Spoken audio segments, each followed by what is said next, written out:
Hi students and friends, good morning. ఈరోజు మనం కుటుంబ వ్యవస్థ గురించి మాట్లాడుకుందాం.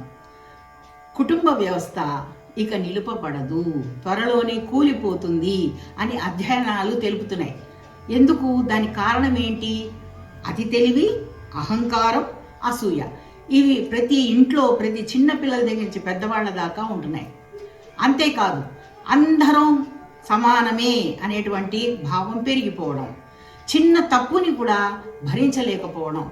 అంతేకాకుండా పిల్లలు పెద్దలు కలిసి కూర్చొని చక్కగా మాట్లాడుకొని వాళ్ళ భావాల్ని పంచుకోవడం, ఐకమత్యంగా ఉండడం అనేది తగ్గిపోయింది.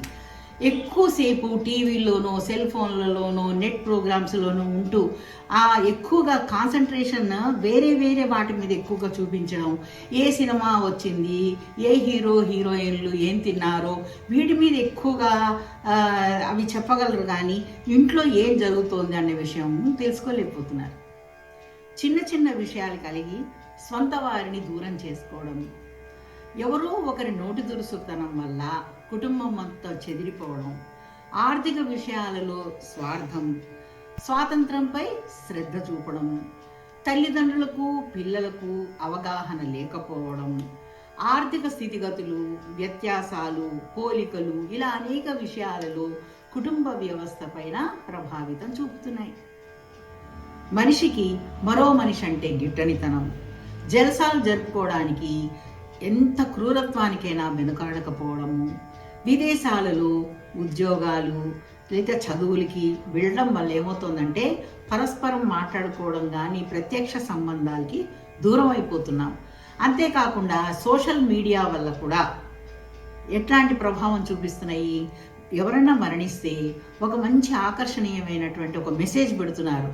మే his soul rest in peace, may her soul rest in peace, ఓం శాంతి అని ఒక దండాలు పెట్టడం, ఇటువంటిని పెట్టేసి చేతులు దులిపేసుకుంటున్నారు.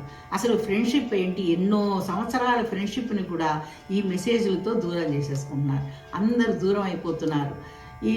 ఏ మంచి పెళ్ళిళ్ళకి వెళ్ళట్లేదు, ఎటువంటి కార్యక్రమాలకు కూడా ఎవ్వరు వెళ్ళట్లేదు. ఇంట్లోనే కూర్చొని సెల్ ఫోన్లలో కానీ వేరే అదర్ మీడియాల్లో వాళ్ళు చాలా ఎంగేజ్ అయిపోవడంగా ఉంది.